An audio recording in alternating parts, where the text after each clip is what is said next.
انہیں صرف رمضان المبارک کے ایک مہینے میں تقوی حاصل ہو سکتا ہے، پرہیزگاری مل سکتی ہے۔ یہ شہر طاعات ہے، شہر عبادات ہے، شہر کا مطلب مہینہ ہے عربی میں۔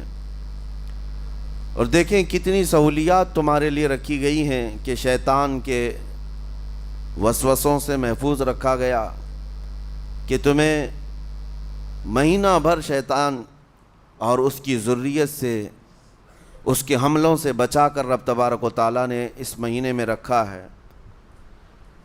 تو اب میرے عزیزو، تھوڑی سی محنت کی ضرورت ہوتی ہے تاکہ ہمارا دل پاک ہو جائے۔ تھوڑی سی اور محنت اس میں کر لی جائے تو انسان کا باطن پاک ہو جائے۔ تقوی کیا چیز ہے اور اس کا حاصل کرنا کیوں ضروری ہے، میں آپ کو بتاؤں۔ تقوی کا مطلب سب سے اہم چیز یہ ہے، اللہ کا خوف۔ یہ بنیادی چیز ہے، یہ بنیادی چیز ہے۔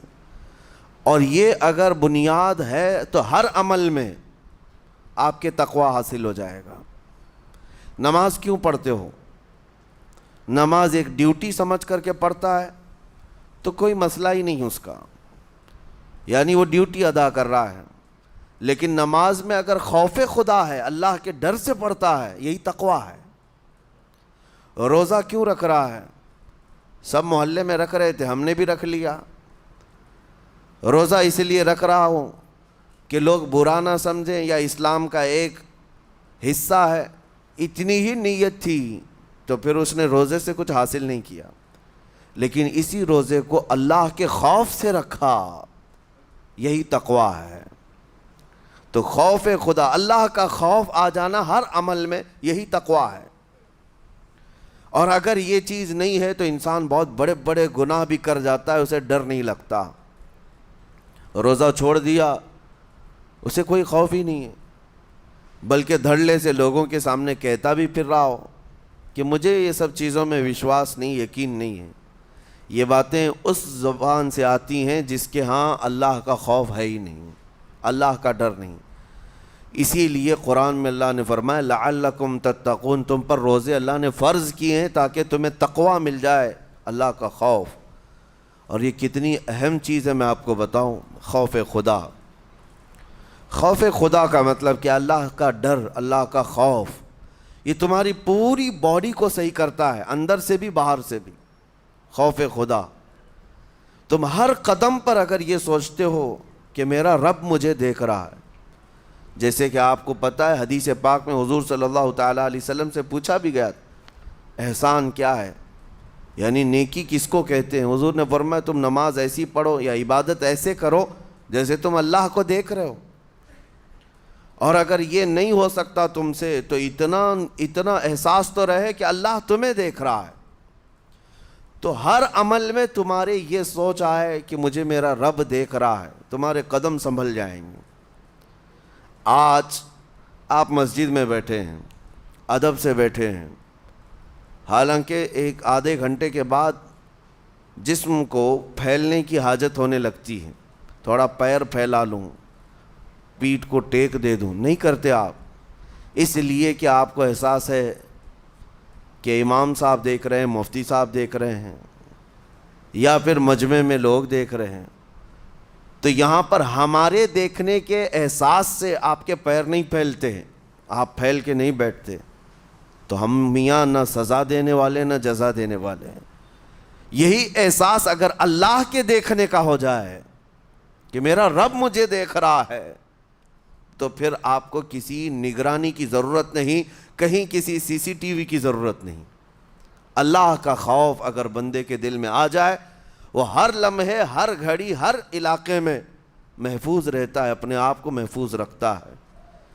میرے عزیزو، 4 سال کی عمر ہے امام اہل سنت فاضل بریلوی رحمۃ اللہ علیہ، امام محمد رضا خان رحمۃ اللہ علیہ، 4 سال کی عمر میں روزہ رکھ لیا۔ گرمیوں کی شدت تھی، گھرانہ علمی گھرانہ ہے، باپ بھی بڑے عالم دین، دادا بھی بڑے عالم دین ہیں۔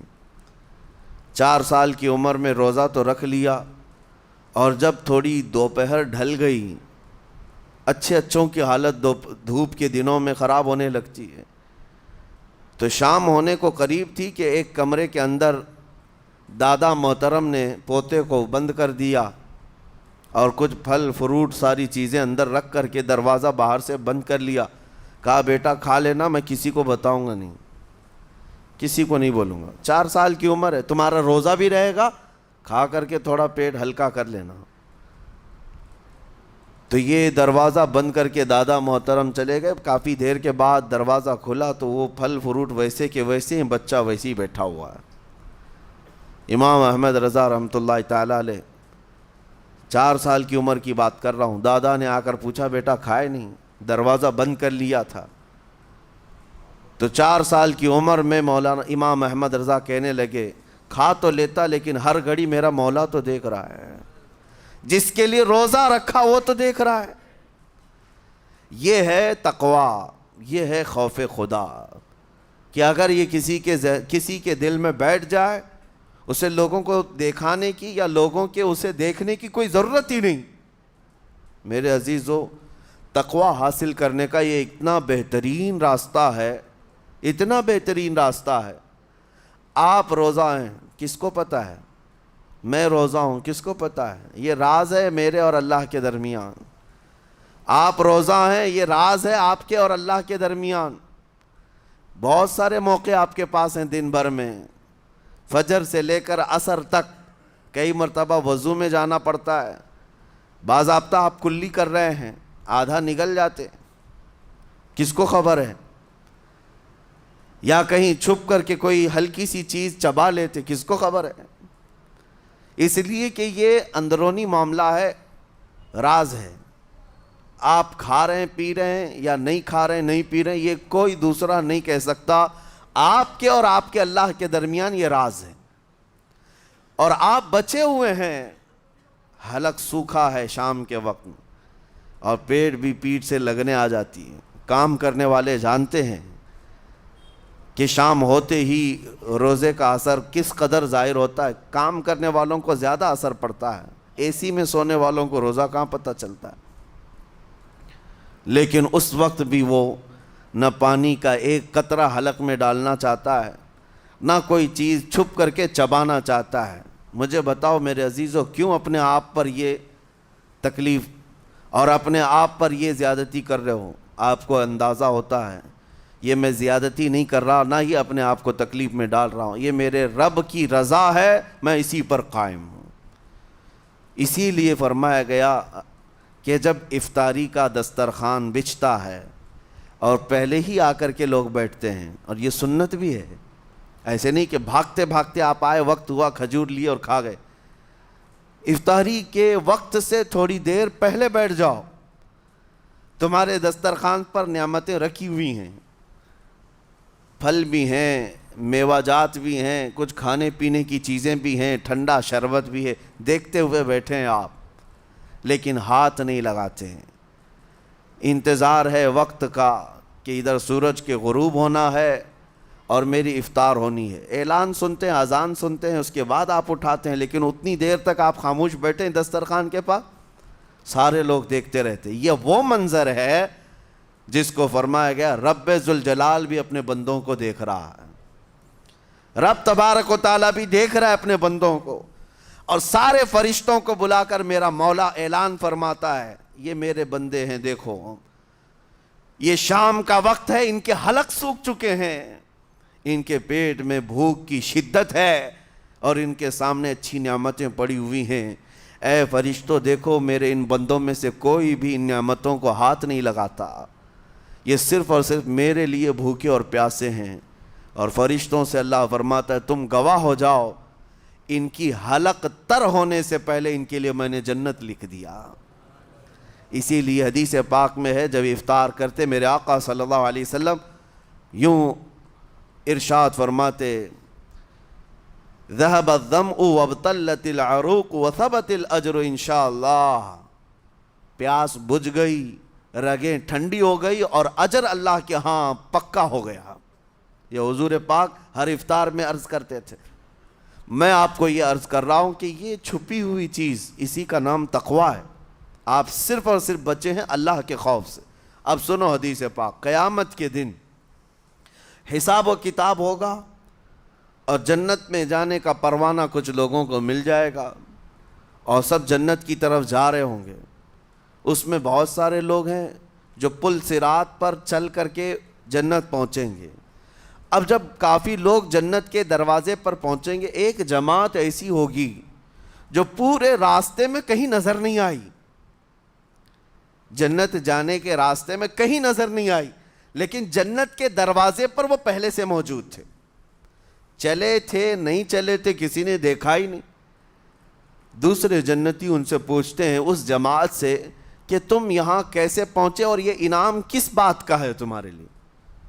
تو وہ جنتی کہتے ہیں ہمیں روزے داروں کی جماعت میں رکھا گیا، ہمارے روزے اللہ کو پسند آئے، اور آج رب تبارک و تعالیٰ کا حکم ہوا کہ ساری دنیا سے چھپ کر تم میرے لیے روزہ رکھتے تھے، دنیا کو پتہ نہیں تھا تم بھوکے ہو پیاسے ہو، اور اے بندو آج سارے لوگوں کی نظروں سے چھپا کر میں تمہیں جنت پہنچاؤں گا۔ وہ ایک جماعت ایسی ہے جو راستے بھر چلتی ہوئی نظر تو نہیں آئی لیکن جنت میں پہنچ گئی، وہ روزے داروں کی ہے۔ آج یہ تقوی حاصل کرنے کا سب سے بہترین راستہ، اور تقوی کیوں ضروری ہے؟ اب آپ کے روزے سے کچھ حاصل ہوا نہیں ہوا آپ کو دیکھنا بھی ہے، یہ نہیں کہ کیلنڈر کی طرح گنتے جاؤ، 1 ہو گیا، 2 ہو گئے، 3 ہو گئے، ہوتے جائیں گے، یہ دن تو چلتے رہتے ہیں، گنتے گنتے 20 بھی ہو جائیں گے، 25 بھی ہو جائیں گے، 30 بھی ہو جائیں گے۔ روزے گننے کا حکم نہیں، اپنے آپ کو سرچ کرو پھر تھوڑی سی ورزش کرنے کے بعد بندہ ویٹ تول کر کے دیکھتا ہے کم ہوا گھٹا ہے کہ بڑا، ہر دن دیکھتا رہتا ہے۔ ہاں، ورزش کرنے کے بعد پھر ناپ کر کے دیکھتا ہے میرے جسم کا وزن کتنا گھٹا کتنا بڑا۔ ویٹ گین کرنے والے ویٹ لاس کرنے والے دونوں بھی برابر چیک کرتے رہتے ہیں۔ روزہ رکھنے کے بعد تمہیں خود کو بھی چیک کرنا چاہیے کہ میرے اندر اب تبدیلی آئی یا نہیں آئی۔ ایک روزہ رکھا اور پھر رات کو تراویح میں کھڑا ہوا، میرے اندر بدلاؤ کتنا ہے؟ کیا اب اللہ کی آیات قرآن کی سنتا ہوں میرے آنکھوں سے آنسو آ جاتے ہیں؟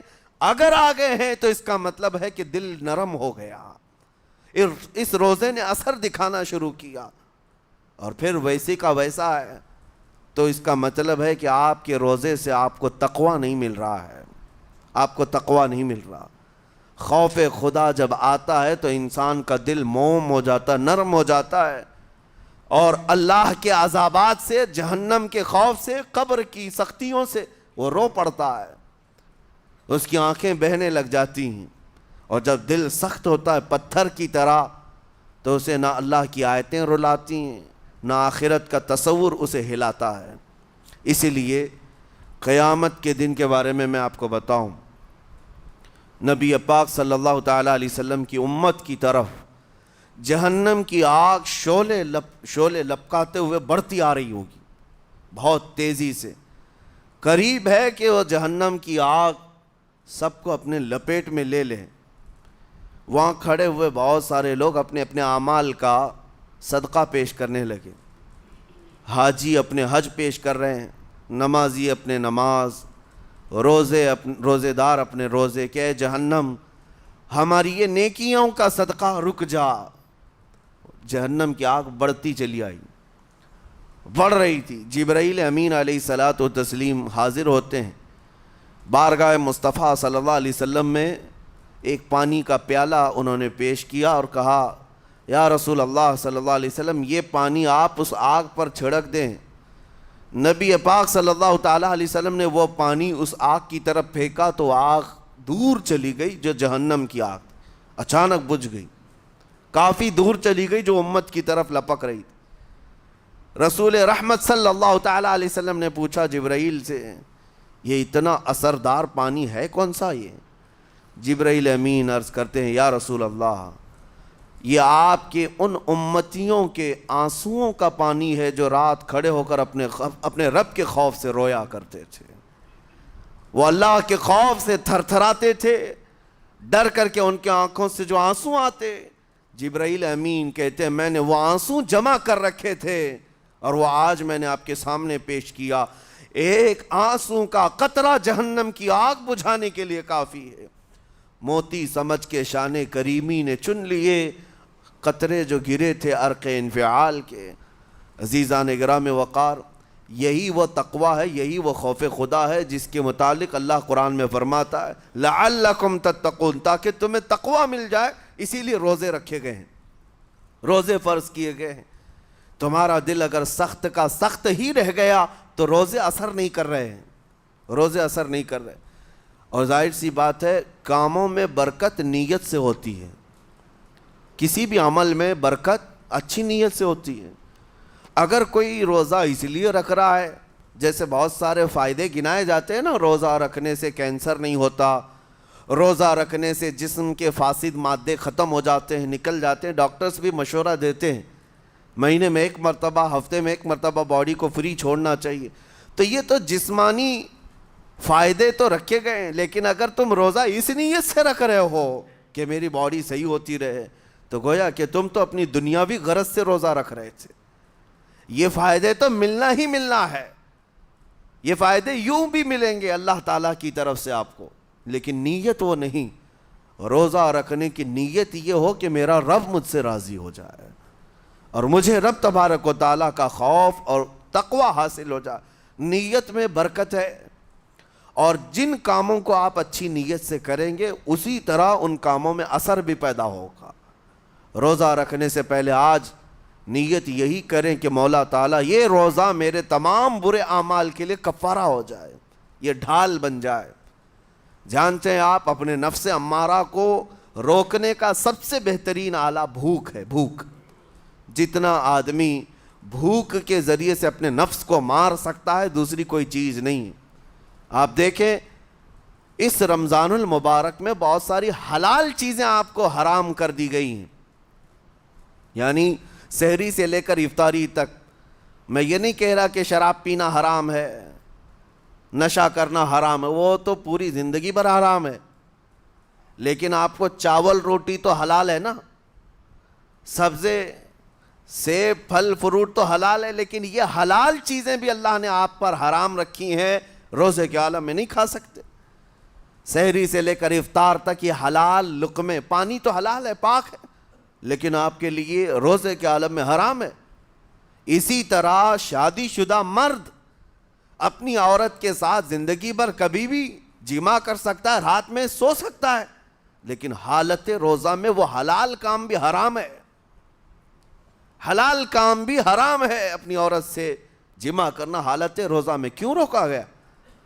کھانا پینا بھی حلال تھا، عورتوں کے ساتھ شباشی بھی حلال تھی، لیکن روزے کے عالم میں ان حلال چیزوں کو روکا گیا۔ تو آپ سوچ سکتے ہیں اس چیز کو، سوچ سکتے؟ وجہ یہ ہے کہ حلال چیزوں سے آپ کو روک کر بڑے حرام چیزوں سے بچانا مقصود ہے۔ آج اگر اپنے آپ میں اتنا کنٹرول کر لے جاؤ کہ چند حلال چیزوں سے دن بھر بچ سکتے ہو، انشاءاللہ رمضان کے بعد بڑی حرام چیزوں سے بھی اللہ آپ کو محفوظ رکھے گا۔ میرے عزیزو، برا ہے ان لوگوں کا جن کو میرے آقا صلی اللہ تعالیٰ علیہ وسلم نے دعائے ہلاکت فرمائی۔ اس سے بدنصیب کوئی ہو سکتا ہے جن کے لیے رسول رحمت صلی اللہ تعالیٰ علیہ وسلم کی دعائے ہلاکت ہوئی ہو؟ حضور صلی اللہ تعالیٰ علیہ وسلم ایک دن مسجد نبوی شریف میں تشریف لے جا رہے تھے، منبر پر آپ نے قدم رکھا، آمین کہا، پھر دوسرے زینے پر قدم رکھا، آمین کہا، تیسرے زینے پر قدم رکھا، آمین کہا۔ خطبہ مکمل کیا، صحابہ نے پوچھا یا رسول اللہ صلی اللہ علیہ وسلم ہر زینے پر آپ قدم رکھتے ہوئے آمین کس لیے کہہ رہے تھے؟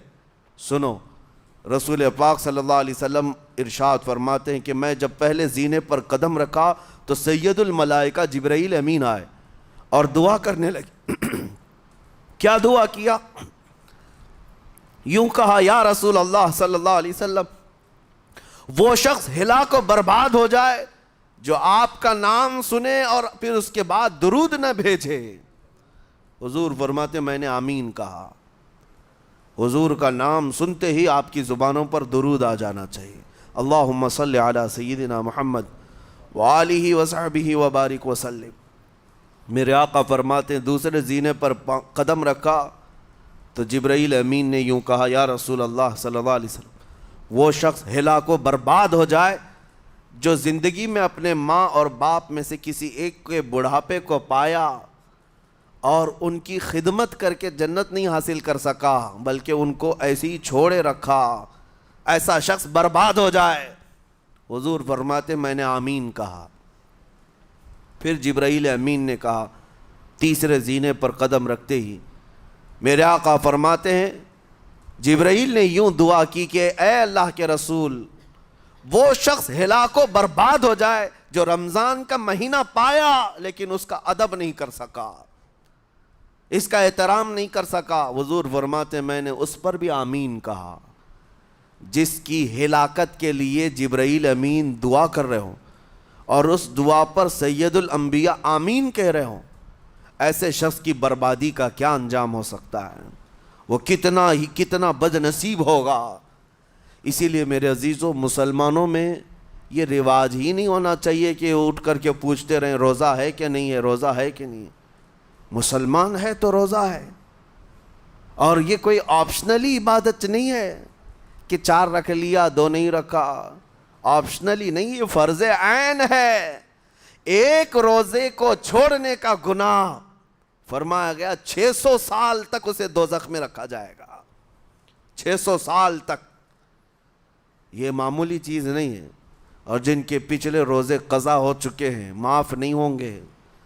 تھپڑ مار لیں گال پہ، توبہ توبہ کر لیں، معاف نہیں ہوں گے۔ توبہ تو کرنے کے ساتھ ساتھ قضا بھی کرنا ہوگا۔ جب موقع ملے سال بھر میں اپنے چھوٹے ہوئے روزوں کو واپس کرنا ہے۔ اس کی اہمیت میں آپ کو بتا دوں، ایک روزہ اگر جان بوجھ کر کے کسی نے توڑا یا چھوڑا تو جانتے ہیں اس کا کفارہ کیا ہے؟ اس کا کفارہ یہ ہے کہ اس کے بدلے میں دوسرے دنوں میں 60 روزے کنٹینیو رکھے۔ رمضان کا ایک روزہ پورا کرنے کے لیے 60 روزے رکھنے پڑ جائیں گے۔ ہاں اگر کسی عذر کی وجہ سے، کسی تکلیف کی وجہ سے چھوڑا تھا، بیمار تھا یا سفر میں تھا یا تکلیف کی شدت تھی، اس وجہ سے روزہ چھوڑا تھا، تو اس کے بدلے میں ایک روزے کی قضا ایک ہی روزہ ہوگی۔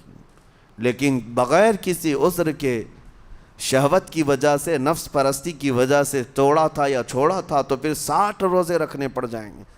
اس سے اندازہ ہوتا ہے کہ ایک روزے کی اہمیت کیا ہے رمضان کے۔ اسی لیے میرے عزیزو یہ روزے آسان ہیں، روزے آسان ہیں، اس کو رکھ لو، اس کی جزا بہت بڑی ہے، اس کی جزا بہت بڑی۔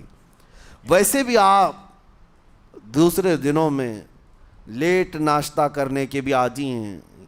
ممبئی والوں کا تو حال یہ ہی ہے، 12 بجے کے بعد 1 بجے 2 بجے تو ان کے ناشتے ہوتے ہیں، دوپہر کا کھانا تو شام 5 بجے ہو رہا ہوتا ہے۔ بس وہ ناشتہ سکپ کرنا ہے، دوپہر کے کھانے جو آپ کے ہوتے ہیں اس سے اور تھوڑا ایکسٹینڈ کر لیں تو افطاری کا وقت آ جاتا ہے۔ کوئی بہت بڑی دقت کی بات نہیں، کوئی بہت بڑے بوجھ کی بات نہیں، آسان ہے۔ آج الحمدللہ ہمارے 5 سال 6 سال کے بچے روزہ رکھ لیتے ہیں، تو بڑوں کو تو اللہ نے جو طاقت عطا کی ہے، روزہ ہرگز ترک مت کرو۔ لیکن ساتھ میں آج یہ میسج ضرور دوں گا، نیت یہ کرو کہ مجھے تقوی مل جائے، مجھے پرہیزگاری مل جائے، اور یہ آپ کو خود چیک کرنا ہوگا۔ روزانہ رات کو نماز میں کھڑے ہو جاؤ تراویح کے، دیکھو کہ کتنی تبدیلی آ رہی ہے۔ آج میں نے روزہ افطار کیا، میرے اندر بدلاؤ آیا کہ نہیں آیا؟ اور اگر نہیں آ رہا ہے، کوئی تبدیلی نہیں آ رہی ہے، تو اس کا مطلب ہے آپ تقوی نہیں حاصل کر رہے، آپ تو روز مرہ کی روٹین پر چل رہے ہو۔ روٹین پر چلنے کا مطلب یہ روزہ نہیں ہے۔ روزہ تقوی دے کر جاتا ہے بندے کو، روزہ خوف خدا دے کر جاتا ہے بندے کو۔ اسی لیے میرے عزیزو آج دیکھیں آپ بہت ساری برائیوں سے رمضان میں بچ جاتے ہیں، تھوڑی اور محنت کی ضرورت ہے۔ ہم نے دیکھا ہے بہت سارے گھروں میں، باقی عیاش گھروں کی مجھے کوئی وہ نہیں ہے، ان سے کوئی لینا دینا نہیں، لیکن نارمل مسلمانوں کے گھروں میں بھی ہوتا یہ ہے، عورتیں بچوں کو تلقین کرنا شروع کر دیتی ہیں، گانے بند کرو، ٹی وی بند رکھو، بہت ساری چیزیں بند رکھو کہ رمضان آیا ہوا ہے۔ اور رمضان میں اگر ٹی وی لگا بھی لیا تو کچھ اسلامک چیزیں دیکھنے لگ گئے، ماحول تم نے خود ہی بدلا ہے اپنے گھر میں، کچھ چیزوں کو آپ نے بدلا ہے اور کچھ چیزوں کا ادب آپ نے کرنا شروع کیا ہے، اسی کو اور تھوڑی سی محنت کے ساتھ بڑھا لیا جائے، قسم رب ذوالجلال کی ہر برائی رمضان میں ہی آپ سے ختم ہو جائے گی۔ جس کی کوئی چیز چھوڑنے پر نہیں چھوٹتی ہے وہ رمضان میں کر کے دیکھ لے، اللہ کی بارگاہ میں یاد کرے کہ مولا دن بھر میں تیری رضا کے لیے بچ رہا ہوں، مجھے میری باقی زندگی میں ان گناہوں سے بچا لے۔ وہ رحمان ہے، جب وہ تمہیں اس کے بدلے میں جنت دیتا ہے تو یہاں برائیاں کیوں نہیں چھڑواتا؟ یقیناً وہ برائیوں کو تم سے دور کرے گا۔ قرآن کا فرمان عالی شان لعلکم تتقون، اسی پر میں نے آپ کے سامنے بات رکھی ہے۔ روزے اس لیے فرض کیے گئے ہیں تاکہ تمہیں تقوی مل جائے، پرہیزگاری مل جائے۔ بعض لوگوں کو دیکھا گیا ہے رمضان المبارکہ میں بھی وہ اپنی بری حرکات سے باز نہیں آئے، ان کی روٹین ویسی ہی جاری رہی، نعوذ باللہ نظروں کی خطائیں بھی باقی رہیں۔ اور سب سے بری چیز یہ ہے کہ رمضان میں شیطان کی نیابت اگر کوئی کر رہا ہوتا ہے تو تمہارا یہ موبائل فون ہے۔ اکثر لوگ یہ سمجھتے ہیں کہ اس موبائل فون کو ہم استعمال کرتے ہیں تاکہ ٹائم پاس ہو جائے، روزہ کا وقت قریب آ جائے۔ اس ٹائم پاس کے چکر میں تم کیا کیا دیکھتے رہ جاتے ہو اور کہاں تک یہ چیزیں پہنچاتی ہیں تمہیں اندازہ بھی نہیں ہوتا، احساس بھی نہیں ہوتا، تو تمہاری رہی صحیح عبادت کو بھی یہ ہضم کر جاتا ہے، کھا جاتا ہے۔ اس کے استعمال پر اگر کنٹرول ہے تو خوب استعمال کرو، لیکن کنٹرول نہیں ہے تو اے نوجوانوں اس کا بھی روزہ رکھو، اس انٹرنیٹ کی بلاؤں سے محفوظ ہو جاؤ۔ اس لیے کہ بہتوں کو میں نے دیکھا ہے ان کے دن بھر اور رات بھر رمضان میں سوشل نیٹ ورکس پر مصروفیت ویسی کی ویسی ہے جیسے دوسرے دنوں میں تھی۔ وہ رات بھر چیٹنگ میں بھی مصروف ہیں، ایک دوسرے کو ادھر ادھر بھیجنے میں بھی مصروف ہیں، ساری چیزیں جوں کی توں چل رہی ہیں، تو تمہارے موبائل نے تمہیں تقوی سے بہت دور رکھا ہے، تمہیں رب تعالیٰ کے قریب ہونے نہیں دیتا۔ اپنے آپ کو بدل لو۔ ظاہر سی بات ہے یہ سخت چیز ہے، اگر کوشش کرو گے تو بچ جاؤ گے، اور تقوی اتنی آسانی سے تو نہیں ملتا۔ اپنے آپ کو سٹرگل کرو، انشاءاللہ العزیز دل پاک ہو جائے گا، پھر آپ کو اپنی زندگی کے اندر جو اجالے نظر آئیں گے وہ خود آپ محسوس کریں گے، آپ محسوس کریں گے۔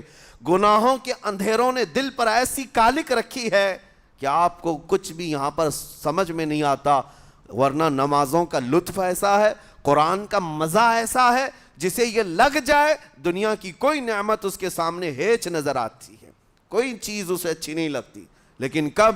جب اسے تقوی کا اجالا حاصل ہو جائے۔ میرے عزیزو، اللہ کریم کی بارگاہ میں دعا گو ہوں، مولا قدیر و جبار ہم سب کو تقوی و پرہیزگاری عطا فرمائے، اور ہم سب کے روزوں سے اللہ تعالی ہمیں پرہیزگاری عطا فرمائے۔ ان روزوں کے انوار اور برکات اور رمضان کے احترام کی ہمیں توفیق عطا فرمائے۔ مولا کریم تیری خشیت سے اور تیرے خوف سے آنکھیں جو بھیگتی ہیں ان آنکھوں میں ہمارا شمار فرما دے، تیرے یاد میں رونے والے بندوں میں ہم سب کو شامل فرما۔ وصلی اللہ تعالی علی خیر خلقی محمد وآلہ واصحابہ اجمعین، وآخر دعوانا ان الحمد للہ رب العالمین۔ السلام علیکم۔